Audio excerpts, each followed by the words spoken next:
Being a homemaker has so much to do with your own actions and reactions to life and your family in general.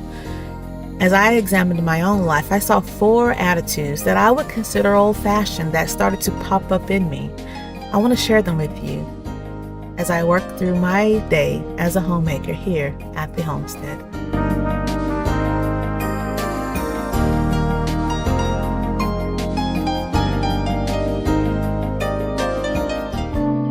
Hey guys, how's it going? This is Jacqueline at the Unimportant Homestead, and today I would like to talk to you about a blog post that I wrote a few months back that became a bit popular at the blog, and I wanted to just share with you the heart behind it. It's called Old-Fashioned Attitudes of the Homemaker.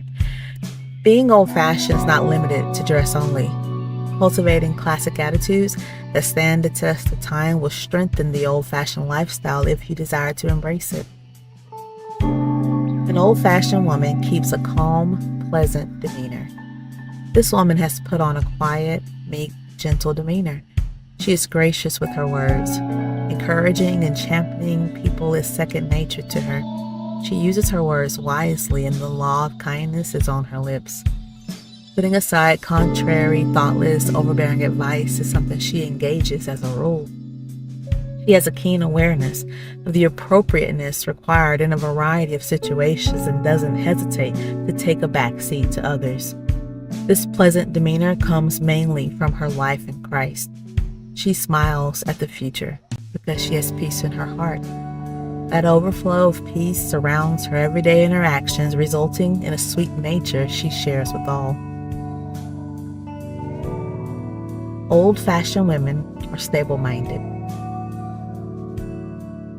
This is when a woman is not drunk with the cares and current obsessions of society, the pressures of outside family members, nor the subtlety of laziness. She is stable-minded, circumspect, serious, disciplined, fit for good work. These behaviors represent actions and reactions to life in general.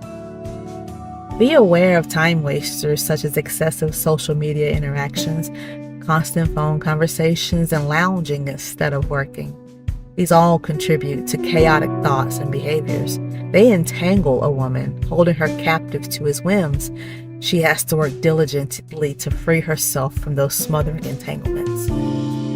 Prayer, reading the Word, and patient, methodical work will help drive away the chaos and invite a stable mentality.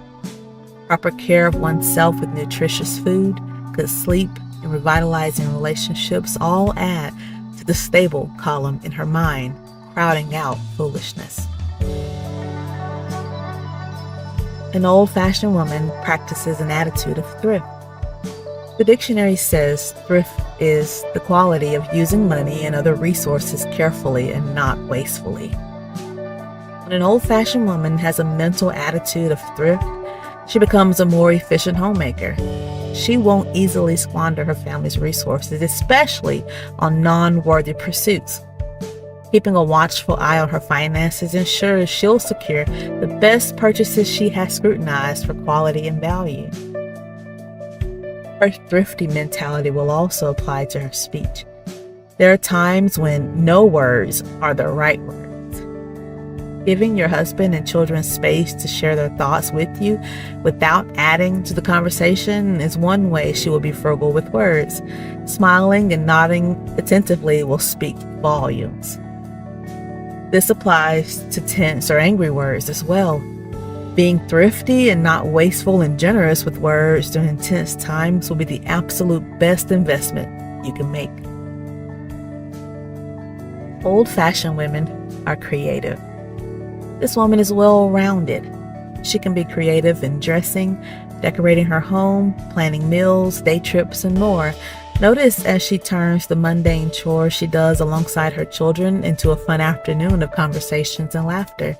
She is able to dress up the tired old couch with fluffy throws and soft pillows. Artfully arranging the main course on a beautiful plate will make the whole meal feel special. Basically, this woman adds her own special touch to ordinary things, transforming the lowly into the outstanding. Any woman can turn her common routine lifestyle into an old-fashioned lifestyle. I love this article, and it resonated with a lot of people because it's been shared over 100 times. I think when we all consider the fast-paced life that we are all living right now, we all want to slow down a bit. I find that these characteristics are in me, and I'm so thankful to the Lord for his graciousness in transforming me as I read his word. Very thankful because these traits were not mine. This is new for me. I'm very grateful for it. It humbles me. It gives me purposeful work to do. And I am grateful to have a family to serve. I don't spend my time complaining about the family that God has allowed me to serve. I could. A lot of us do. But an old-fashioned woman is very thankful. She is one of the most thankful women on earth, I believe.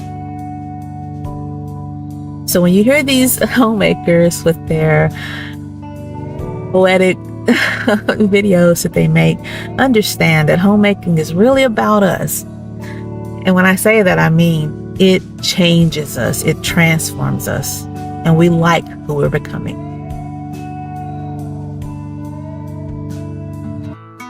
All right, enough of that. Let's go have some fun. I really enjoy being a homemaker, and one of the things that was so surprising to me was having my daughter at home with me every day, all day long. That is such a joy to me, especially now that she's older. We can talk about a lot more things, and talk we do. She has so much to say. She has so many things and thoughts in her mind, and I just really enjoy spending that time with her and sharing life with her. It's very special to me, and so I'm training her to become a homemaker. I see so many women on the internet when I first got started that were looking desperate for help. And I found a lot of help through other blogs, women that were ready to teach me things. I did go through my memory bank and find things that my grandma used to do or things my mom had done while I was growing up. And I packed those things away in my heart, and I started to walk towards this old-fashioned lifestyle. And so having my daughter here with me and being able to share ideas and just thoughts with her is pretty special. So this day, you guys can see how we move around in this small space. We're kind of like always beside each other. But this day she was helping me to prep food for the home. So one of the things we use a lot of in our home is cheddar. And so I buy the big blocks, and so she helps to get that cheddar shredded up and ready for the week. I do a lot of prep work, getting things out of packages, chopped up and put aside, all those types of things. It just makes the meal prep a lot more easy. But I enjoy working alongside her. We talk, we laugh. Sometimes we listen to sermons or we listen to music. But for the most part, we just chat, And so this particular day, I think we end up chatting and working together for about 2.5, almost 3 hours. And it was just very fulfilling. I had no idea that I had to learn how to be with my child every single day. She is in 9th grade, guys. My baby is in 9th grade, which is pretty amazing. She went to pre-K for 1 year. That's the only time she was ever in public school. And she has been home with me since birth, really. I stayed home with her for her first year. I went back to work, and then I brought her home for kindergarten, and I came home the next year for 1st grade. And I've been home since then. And so she's always been basically homeschooled by me. I mean, pre-K was just a fun way to go ride a school bus and, go to a real classroom. But she went to my mom's daycare for a few years. I also worked at my mom's daycare. And so, so she's basically always been with me. And whenever I used to tell people that I was homeschooling, they were like, oh no, I could never, and I kind of thought the same thing too. So I had to learn myself. I had to learn a bunch of new skills and how to talk to her, how to be with her and not be afraid of being stuck with her. And a lot of attitudes had to shift in me in order to make this a more pleasant experience for us both. And so I spent a lot of time studying. And so now today she's helping me put up spices. We went to a store that had like little packets of spices. And so it's really fun to grab some new stuff. So I've learned maybe 12 or 13 spices. But you see that bee pollen, they had me buying that. I don't know what we're going to do with that. But have you guys tried any of these spices? I've never used any of them, I don't think. Well, white pepper, obviously I've used that. but most of them are like $1 to try, like a little small serving of it. And because I'm addicted to labeling for some reason, I had to make some really pretty labels to put on there. And so that's what she and I were doing. We were putting labels on and filling up the little containers. She's learning to cook a lot more, and so she's really trying to taste the ingredients and herbs and things like that. Oh, these are special gifts given to me. The Aunt Jemima syrup was from a lady here on YouTube, Mrs. Queen. She sent that to me because she likes she knows that I like to collect things. And these are from Aunt Brenda's twin sister, Aunt Lynn. So she sent those to me. And I'm very, happy to know that people send me things. And if you guys want to send something, I'm going to just say there is a link in the bottom of this video to our P.O. box. If you want to send something, I will try to display it or anything like that. And look at that window. Aunt Brenda gave me that too. Anyway, so this bread is from the other Saturday when I made the video. This is like day 3. And look how fluffy it is. Look how bubbly it is. I absolutely love working with this kind of dough. It is so beautiful. I love it. So I'm just going to go ahead and get another loaf going. And I make a batch of this maybe twice a week, and we can have bread every day if we want. It's such a simple recipe. I don't even know if I put the link to it in the last video. But we're on this bread kick right now. We're probably going to stop pretty soon. Look at those bubbles. It's so fluffy. I love it. But yeah, so this was a good work day. She's still working. Look at her. Busy work, right? She has to stay busy. It is productive for her mind. It's training her to be busy at home. There's so much that can be done.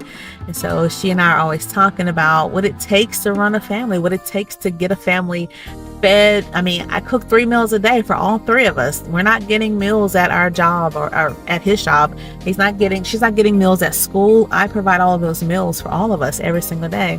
And so it takes a lot. And I'm so thankful to have her help and her enthusiasm. That's a big thing when a child is enthusiastic about working in the home. But look at how great the bread turned out. I'm so glad you guys joined me for this video. And I will see you next Saturday here at the homestead. Bye.